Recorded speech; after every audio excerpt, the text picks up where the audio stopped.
साथियों, बिहार नाम जैसे ही आप सुनते हैं आपके मन में कोई ना कोई इमेज जरूर बनती होगी। ऐसा संभव नहीं है कि आप भारतवासी हो और बिहार को लेकर आपके मन में कोई इमेज ना हो। लेकिन क्या आपको पता है कि आपके मन में बन रही यह इमेज अगर आपको एक कालखंड से गुजार कर दिखाई जाए तो निश्चित ही बदल जाएगी। आपके दिमाग में संभवतया बिहार को लेकर जिस भी प्रकार की अच्छी तो और अच्छी हो जाएगी, बुरी है तो अच्छी हो जाएगी, बिहार को लेकर के आपके मन में जिस भी प्रकार का भाव है वो आज के सेशन के बाद परिवर्तित जरूर होगा। इसलिए शुरू करते हैं आज का सेशन और जानेंगे कि किस प्रकार से एक समय भारत का सबसे पावरफुल और सबसे समृद्ध राज्य बिहार आज इस हाल में क्यों है, देश के सबसे पिछड़े राज्यों में बीमारियों में पहला बी क्यों है। चलिए शुरू करते हैं। जैसा कि आप सभी जानते हैं कि बिहार भारत का तीसरा सबसे अधिक जनसंख्या वाला राज्य और प्राचीन भारतीय इतिहास का महत्वपूर्ण केंद्र है।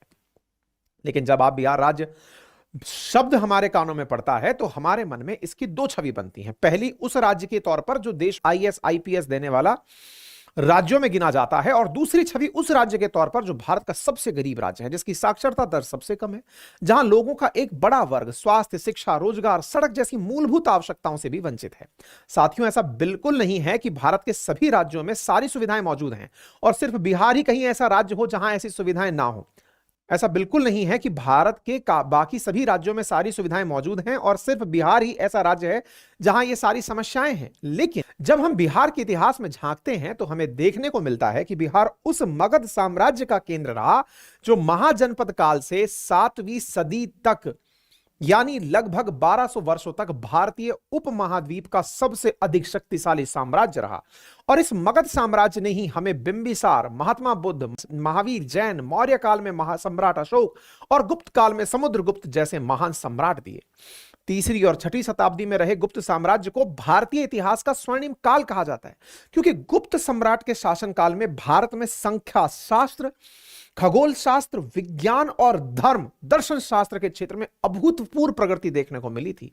और जब विज्ञान और शिक्षा की बात हो रही हो तो हम विश्व प्रसिद्ध नालंदा विश्वविद्यालय को कैसे भूल सकते हैं, जिसमें महान गणितज्ञ आर्यभट्ट जैसे प्रधानाचार्य और शून्यवाद का सिद्धांत देने वाले नागार्जुन जैसे आचार्य मौजूद थे।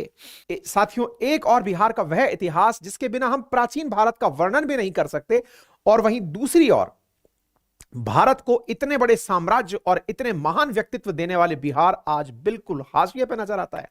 सवाल है, ऐसा क्यों? कभी भारत की सबसे समृद्ध राजधानी रहा पाटलिपुत्र आज भारत के सबसे गरीब राज्य की राजधानी पटना बन गई है। कभी विश्व भर के लोगों के लिए 800 वर्षों तक ज्ञान पुंज रहा नालंदा विश्वविद्यालय वाला राज्य आज भारत का सबसे कम साक्षरता वाला राज्य बन गया है। विस्तार पूर्वक आज के सेशन में इस विषय पर चर्चा होने वाली है। साथियों, बिहार का जो आज अधिकतम हिस्सा है वो लंबे समय तक एक ही साम्राज्य का हिस्सा रहा, यानी मगध साम्राज्य का, जिसने राजगीर, मिथिला, पाटलिपुत्र जैसे आज पटना कहा जाता है, बोधगया और नालंदा जैसे स्थान प्रमुख थे। और इसीलिए बिहार का जो अपना इतिहास है उसमें मगध का जिक्र बहुत अनिवार्य हो जाता है। आज के बिहार के ऊपर आने से पहले हम थोड़ा सा इसके प्राचीन इतिहास को जान लेते हैं। मगध के इतिहास को 600 ईसा पूर्व के आसपास शुरू किया जाता है, क्योंकि इस समय अवधि के बाद हमें साम्राज्य का एक क्रम और उनके शासनकाल की मुख्य बातें जानने को मिलती हैं। 600 बीसी से लेकर 7वीं शताब्दी एडी तक मगध भारतीय उपमहाद्वीप का केंद्र था और इस दौरान मगध में हर्षक, नंद, मौर्य, गुप्त राजवंशों ने शासन किया, जिसमें सबसे लंबी अवधि तक गुप्त वंश का शासन चला, लगभग 300 वर्षों तक। गुप्त वंश की स्थापना श्री गुप्त की। गुप्त वंश के शासनकाल को भारतीय इतिहास का स्वर्णिम काल कहा जाता है, क्योंकि गुप्त काल के दौरान मगध, विशेषकर बिहार का क्षेत्र, भारत का सबसे महत्वपूर्ण स्थान बन चुका था। इसका सबसे बड़ा कारण था 5वीं सदी में कुमारगुप्त द्वारा नालंदा विश्वविद्यालय का निर्माण, और अपने चरम पर इस विश्वविद्यालय में दुनिया भर से छात्र अध्ययन करने आते थे।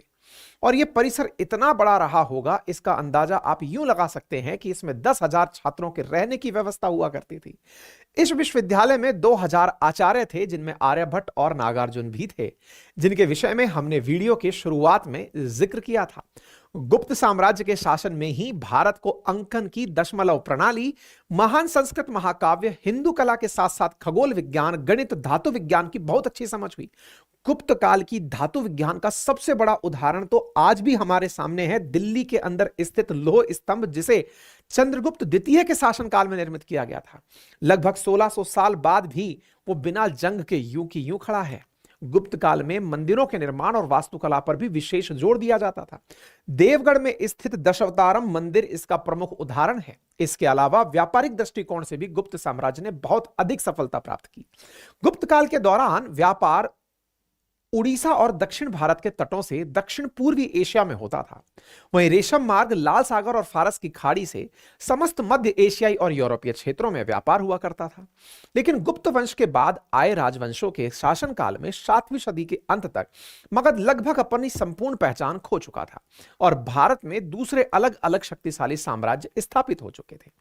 और फिर 13वीं सदी के अंतिम दशक में मगध ने अपनी सबसे बड़ी सांस्कृतिक पहचान भी खो दी, जब तुर्की शासक बख्तियार खिलजी ने साल 1293 में नालंदा विश्वविद्यालय में आग लगवा दी। कहा जाता है कि इस विश्वविद्यालय में इतनी पुस्तकें थी कि पूरे 3 महीने तक यहां के पुस्तकालय में आग धधकती रही। बख्तियार खिलजी ने सभी बौद्ध भिक्षुओं को मौत के घाट उतार दिया और उसके इस आक्रमण के बाद हुए लगातार आक्रमणों में बिहार में स्थित सभी बौद्ध मठों को और मंदिरों को उजाड़ दिया गया। साथियों, इसके बाद 17वीं और 18वीं सदी भारतीय उपमहाद्वीप के लिए फिर से एक नए और प्रभावी परिणाम लेकर आई, जिसका कारण था वास्को डिगामा द्वारा खोजा गया नया समुद्री मार्ग, जिसने फ्रांस, डच, पुर्तगाल समेत ब्रिटेन के उपनिवेशवादी साम्राज्य को भारत में आने के लिए आमंत्रित किया। और इसकी शुरुआत होती है साल 1500 में, जब पुर्तगाली व्यापारी कालीकट केरल में अपनी पहली फैक्ट्री स्थापित करते हैं।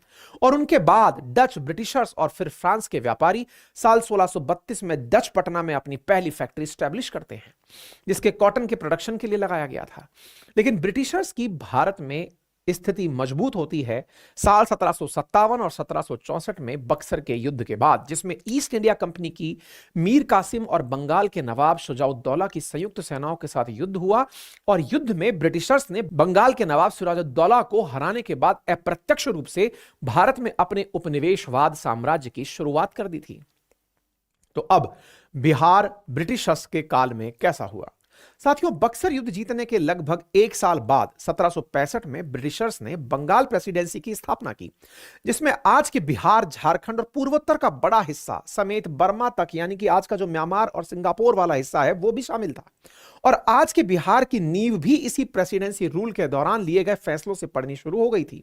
प्रेसिडेंसी की स्थापना के बाद ब्रिटिशर्स के सामने सबसे बड़ी चुनौती आती है टैक्स कलेक्शन की, क्योंकि इतने बड़े क्षेत्र के टैक्स को कलेक्ट करने के लिए एक बड़े प्रशासनिक तंत्र की आवश्यकता थी, जो बिना किसी बेईमानी के टैक्स के अमाउंट को कंपनी तक पहुंचाए। और इसके समाधान के लिए ब्रिटिश अधिकारी लॉर्ड कॉर्नवालिस ने अपने कार्यकाल में 1790 में मुगलों द्वारा स्थापित की गई जमींदारी व्यवस्था को लागू कर दिया, लेकिन कुछ बदलावों के साथ। साथियों, जो मुगलों की जमींदारी व्यवस्था थी, उसमें किसानों को इतना शोषित नहीं किया जाता था जितना ब्रिटिश जमींदारी व्यवस्था ने किया। और यह व्यवस्था तब और ज्यादा शोषणकारी हो गई जब 1793 में इसे स्थायी बंदोबस्त में बदल दिया गया। स्थायी बंदोबस्त के तहत किसानों को अपनी उपज के 11 में से 10 हिस्से टैक्स के रूप में देने पड़ते थे, यानी कि कुल उपज का लगभग 89%। शुरुआती सालों में तो स्थायी बंदोबस्त ब्रिटिशर्स के लिए काफी फायदेमंद साबित हुआ, क्योंकि बिहार की उपजाऊ जमीन में अनाज का अच्छा उत्पादन होता था, जिससे ईस्ट इंडिया कंपनी को बहुत अधिक मात्रा में रेवेन्यू मिल रहा था। और इस चीज को देखते हुए ब्रिटिशर्स ने इस व्यवस्था को धीरे धीरे उत्तर भारत के काफी हिस्सों में लागू करना शुरू कर दिया। लेकिन दूसरी ओर इस व्यवस्था ने किसानों को बुरी तरह प्रभावित करना शुरू किया, क्योंकि जब हम कम बारिश और अन्य कारणों से अपनी फसल को खराब होता देखते हैं, तो इतना अनाज उत्पादन नहीं हो पाता कि हम अपनी फसल का 10 हिस्सा अंग्रेजों को दे दें। 11 में से 10 हिस्सा दे दें तो ऐसा संभव नहीं हो पाता। ऐसी स्थिति में किसानों को अपनी जमीन से हाथ धोना पड़ा, क्योंकि वो एक मिडिल मैन के भेंट चढ़ चुके थे। वो जमींदार जो अंग्रेजों से ठेका पर जमीन लिया था, किसानों का शोषण करके पैसा पहुंचाता था, अब वो जमींदार साहूकार की भूमिका में आने लगा। यानी वो किसानों को लोन देने लगा, लोन से पैसा वापस बरतने लगा और वो अंग्रेजों को टैक्स के रूप में देने लगा। एक विशेष साइकिल जमींदार के साहूकार बनने के रूप में देखने को मिली। ऐसी स्थिति में किसान अपनी जमीन से हाथ धोना शुरू कर दिए। यानी कि ब्रिटिशर्स की जमींदारी व्यवस्था में जमींदार के अधिकार तो बढ़ गए और फसल खराब होने पर किसान पूरी तरह जमींदार के कंठ, क्योंकि टैक्स ना चुका पाने पर जमींदार उनसे जमीन ले लेता था और पैसा ना चुका पाने पर वो उन्हें बंधुआ मजदूर के रूप में रखना शुरू कर चुका था। टाइम के साथ ऐसे किसानों की संख्या बढ़ती चली गई जिन्होंने अपनी जमीन गंवा दी थी, जिनका इंपैक्ट यह हुआ कि बिहार समेत उत्तर भारत की एग्रीकल्चर प्रोडक्टिविटी बुरी तरह प्रभावित हुई। साथ ही किसानों की हालत बहुत खराब हो गई और आगे चलकर यही बात अंग्रेजों के खिलाफ हुए बड़े किसान आंदोलनों का कारण बनी, जिसमें सन 1917 में हुआ चंपारण सत्याग्रह भी शामिल है। जमींदारों की मनमानी के अलावा बिहार को लेकर एक और बात थी जो ब्रिटिश रूल में इसके खिलाफ रही। वो यह थी कि बिहार बंगाल प्रोविंस का हिस्सा था, जहां सरकारी नौकरियों पर बंगाली लोगों को प्राथमिकता दी जा रही थी और बड़े प्रशासनिक पदों पर भी बंगाल के लोग ही बैठे हुए थे।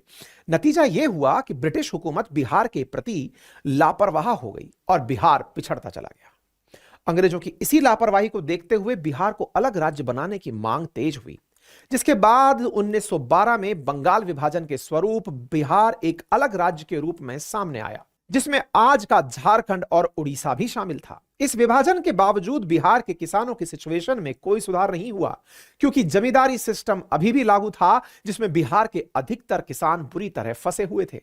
लेकिन साथियों, इन सारी समस्याओं के बीच एक चीज ऐसी थी जो बिहार और इसके आसपास के इलाकों के लिए आजादी से पहले और उसके कई साल बाद तक भी बहुत फायदेमंद साबित हुई।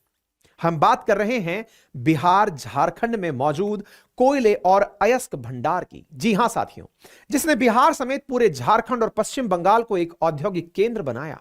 और इसकी शुरुआत होती है साल 1907 में, जब जमशेदजी टाटा तब के बिहार और आज के झारखंड में भारत की पहली स्टील और आयरन प्लांट की शुरुआत करते हैं। इसके बाद 1930 में यहां बड़े स्तर पर कोयला खदान का कार्य भी शुरू हो जाता है, क्योंकि भारत में रेल नेटवर्क बढ़ने के साथ कोयले की मांग भी तेज हो जाती है और दूसरे विश्व युद्ध के समय और भी तेज हो जाती है। 1937 में बिहार में सीमेंट फैक्ट्रीज भी स्टैब्लिश होती हैं। आजादी के समय तक बिहार में काफी इंडस्ट्रियल उद्योग स्थापित हो चुके थे। इस बात का अंदाजा आप यूं लगा सकते हैं कि आजादी के समय देश की चीनी की कुल खपत का 40% उत्पादन अकेले बिहार की चीनी मिलों में हुआ करता था। लेकिन इस औद्योगिकरण से केवल कुछ बड़े लोगों को ही फायदा हुआ, क्योंकि बिहार की ज्यादातर लोग अभी भी जमींदारी सिस्टम में फंसे हुए थे और कृषि ही उनका मुख्य पेशा भी बना हुआ था।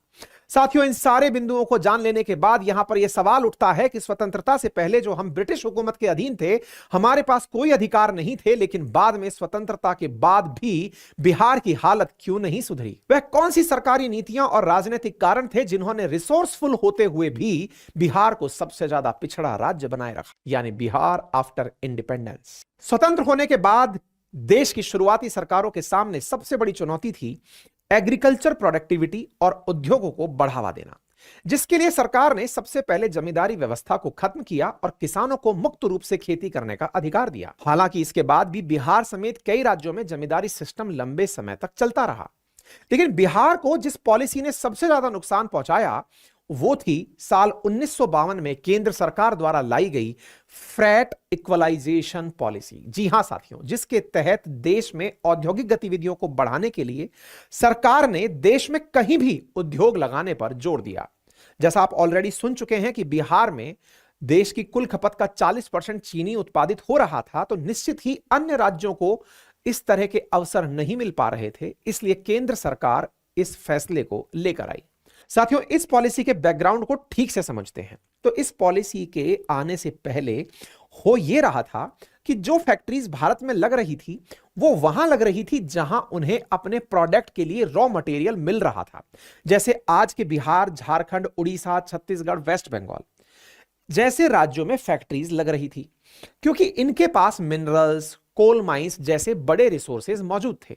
और इस बात को लेकर सरकार का यह सोचना था कि देश में सब जगह तो रॉ मटेरियल उपलब्ध है नहीं। अगर ऐसा ही रहा तो देश में औद्योगिकीकरण सिर्फ रिसोर्सफुल स्थानों तक ही सीमित रह जाएगा। तो इसी समस्या के समाधान के लिए सरकार 1952 में फ्रैट इक्वलाइजेशन पॉलिसी लाती है, जिसमें सरकार ने कहा कि आप देश में कहीं भी उद्योग स्थापित कीजिए, आपके उद्योग के लिए जो भी रॉ मटेरियल यानी कच्चा सामान जरूरी होगा आपको ट्रांसपोर्ट करना पड़ेगा, उस पर सरकार सब्सिडी देगी। यानी विषय स्पष्ट था।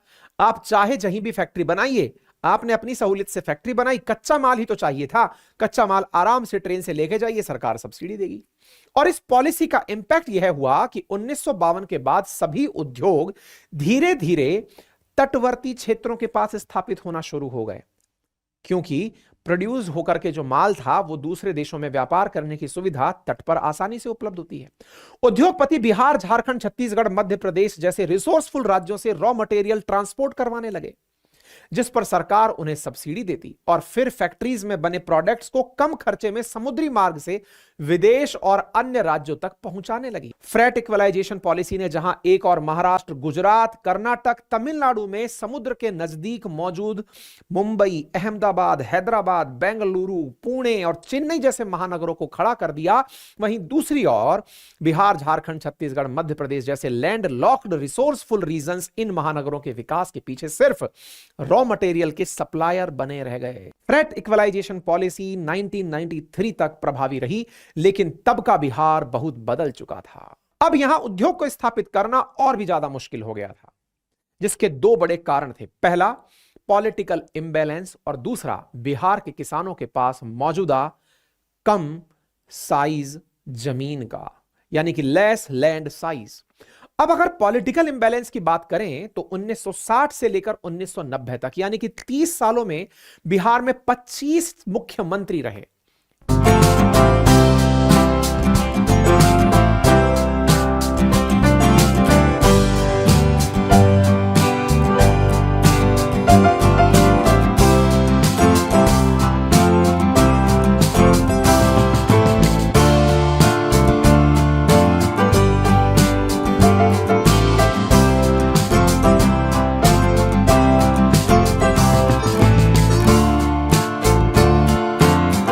इसके अलावा इन 30 सालों में बिहार में 4 बार राष्ट्रपति शासन भी लगा।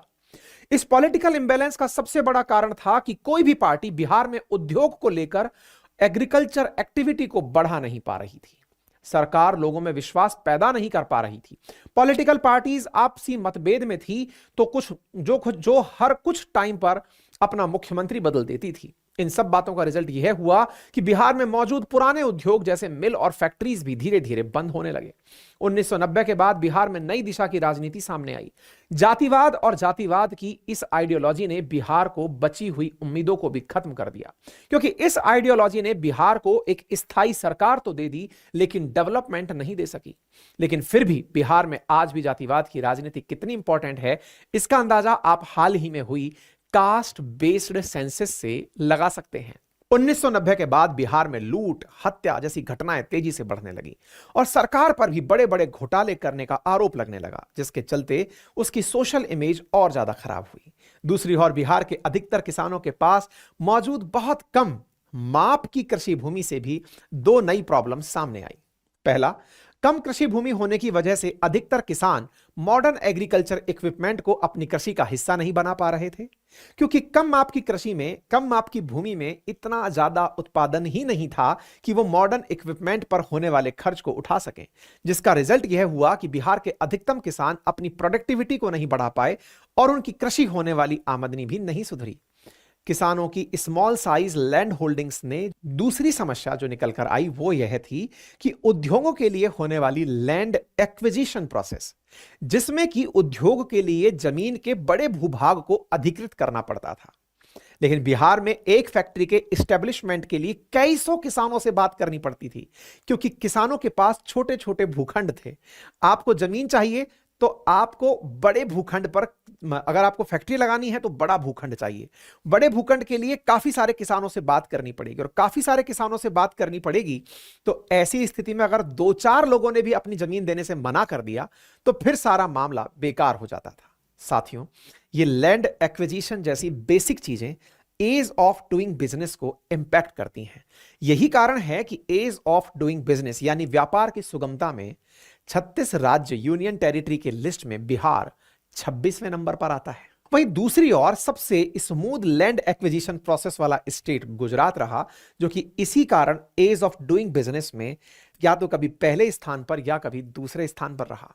एक तो कोस्ट लाइन और दूसरा लैंड एक्विजिशन का आसान होना। बिहार में लैंड एक्विजिशन के इस डिफिकल्ट प्रोसेस का दूसरा नेगेटिव इंपैक्ट यह हुआ कि कई बार बड़े बड़े प्रोजेक्ट्स बहुत धीमे धीमे पूरे होते और जो एक स्टेट के लिए उसकी बिजनेस इमेज को डैमेज करते थे।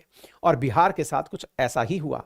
पॉलिटिकल इंबैलेंस, लैंड एक्विजिशन के साथ साथ बिहार को तीसरा बड़ा नुकसान हुआ साल 2000 में, जब उससे अलग होकर एक नया राज्य झारखंड बना। झारखंड के अलग होने से बिहार ने अपनी उपजाऊ जमीन और मिनरल्स का एक बहुत बड़ा हिस्सा खो दिया, क्योंकि बिहार ने जिस एरिया में थोड़ा बहुत उद्योग इन्वेस्ट किया था वो सारा झारखंड के हिस्से में चला गया और बिहार को खाली हाथ रहना पड़ा। इन सारी सोशल प्रॉब्लम्स के साथ बिहार में लंबे समय तक नक्सलवाद का सामना भी रहा। बिहार के साथ साथ छत्तीसगढ़, झारखंड, उड़ीसा, तेलंगाना, मध्य प्रदेश भी लंबे समय तक नक्सलवाद से जूझते रहे। इसके साथ कुछ और प्रॉब्लम्स भी रही जिन पर बात करना जरूरी है, जैसे हर साल आने वाली बाढ़ से भी बिहार को हजारों करोड़ का नुकसान होता है, जिसमें उपजाऊ भूमि और फसल का नुकसान बड़ी मात्रा में होता है। बिहार डिजास्टर मैनेजमेंट डेटा के अकॉर्डिंग पिछले 10 सालों में आए फ्लड के कारण बिहार में कुल 2300 लोगों की मौतें हुई हैं, जबकि 2021 की एक दूसरी रिपोर्ट के अकॉर्डिंग उस साल फ्लड में बिहार सरकार को लगभग 3700 करोड़ रुपए का नुकसान हुआ। एक और ये नुकसान और दूसरी ओर तेजी से बढ़ रही बिहार की पॉपुलेशन भी सरकार के सामने नए चैलेंजेस रख रही थी, जो है गरीबी और बढ़ती हुई बेरोजगारी। इन सारे फैक्टर्स का कलेक्टिव इंपैक्ट है आज बिहार की पर कैपिटा इनकम पूरे देश में सबसे कम है। पूरे देश की टोटल पॉपुलेशन में लगभग 9% रखने वाला बिहार पूरे देश की जीडीपी का कुल 2.77% ही कंट्रीब्यूट करता है। कभी देश की 40% शुगर प्रोड्यूस करने वाला राज्य आज केवल 2% तक सीमित रह गया है। कभी 3000 चावल की मिल वाले राज्य में करप्शन के चलते 2000 राइस मिल बंद हो चुकी हैं। आज बिहार के लगभग 34% पॉपुलेशन मल्टी डायमेंशनल पॉवर्टी का फेस कर रही है, जो देश में सबसे ज्यादा है। मल्टी डायमेंशनल पॉवर्टी का मतलब है जिन लोगों के पास अच्छी एजुकेशन, हेल्थ और लाइफ स्टैंडर्ड का एक्सेस नहीं होता है। इसके अलावा बढ़ती हुई जनसंख्या, सीमित कृषि भूमि और उद्योग की कमी ने बड़ी संख्या में लोगों को बिहार से पलायन करने के लिए मजबूर किया है। बिहार के पलायन की कितनी बड़ी समस्या है, इस बात को फरवरी 2020 की एक रिपोर्ट से समझते हैं, जिसमें बताया गया कि बिहार की 50% फैमिलीज ऐसी हैं जो बिहार से पलायन करना चाहती हैं, जिसमें रोजगार के साथ एजुकेशन और हेल्थ भी मेन रीजन है। साथियों, अब अगर थोड़ी देर के लिए हम बिहार के उद्योग और एग्रीकल्चर जैसे सेक्टर्स की दयनीय स्थिति को इग्नोर भी कर दें कि फ्रेट इक्वलाइजेशन पॉलिसी की वजह और किसान के स्मॉल लैंड होल्डिंग की वजह से ये सेक्टर पनप नहीं पाए, लेकिन एजुकेशन और हेल्थ जैसे सेक्टर्स में भी बिहार सबसे पिछड़ा नजर आता है। ऐसा क्यों? बिहार आज भारत का सबसे कम साक्षरता वाला दर का राज्य है। एक और राज्य में बड़े नंबर्स में अच्छे कॉलेज और यूनिवर्सिटी की कमी है, वहीं दूसरी ओर स्कूल्स में फेक टीचर्स बच्चों को पढ़ा रहे हैं। और अगर हेल्थ केयर की बात की जाए तो यहां की पिक्चर भी सेम ही है। कोविड के टाइम पे तो बिहार समेत कई राज्यों के हेल्थ केयर सिस्टम की पोल ही खुल गई, खासकर रूरल एरिया में, जहां डॉक्टर्स के साथ साथ हॉस्पिटल में बेसिक फैसिलिटीज की भारी कमी देखने को मिली। यही सारी चीजें एक साथ मिलकर इंपैक्ट करती हैं किसी स्टेट या कंट्री की ग्रोथ को। और अगर बिहार भी इस पिछड़ेपन से बाहर निकलना चाहता है तो सबसे पहले उसे शिक्षा और स्वास्थ्य जैसी बेसिक नीड्स को ठीक करना होगा। उसके बाद एग्रीकल्चर सेक्टर्स को, फार्मर्स के कलेक्टिव एफर्ट्स को सुधारना होगा। सिर्फ स्कीम को लॉन्च करने से सिचुएशंस नहीं चेंज होती, उनको रूट तक इंप्लीमेंट करना पड़ता है, तब जाके कुछ सालों में रिजल्ट्स आते हैं। यह बात सबको समझनी चाहिए। साथियों, यह भी सच है कि बहुत सी ज्योग्राफिकल कंडीशंस और डेमोग्राफिकल चैलेंजेस किसी भी स्टेट या कंट्री के डेवलपमेंट में एक जरूरी हिस्सा होते हैं। अगर ज्योग्राफिकल कंडीशंस अच्छी होंगी तो सारी चीजें पॉसिबल और आसान नजर आती हैं। अगर खराब होंगी तो चीजें मुश्किल जरूर होती हैं, लेकिन असंभव नहीं।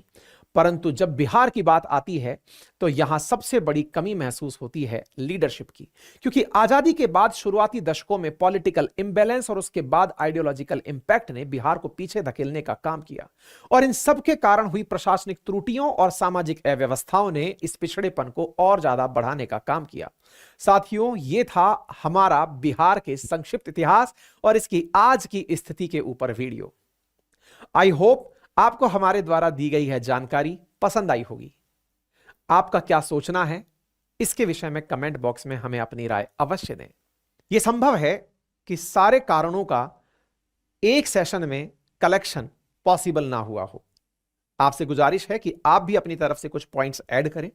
और अगर आपको लगता है कि और भी कोई कारक जिम्मेदार है तो फिर हम भविष्य में और भी कोई अपडेटेड वीडियो आप तक लेकर आएंगे।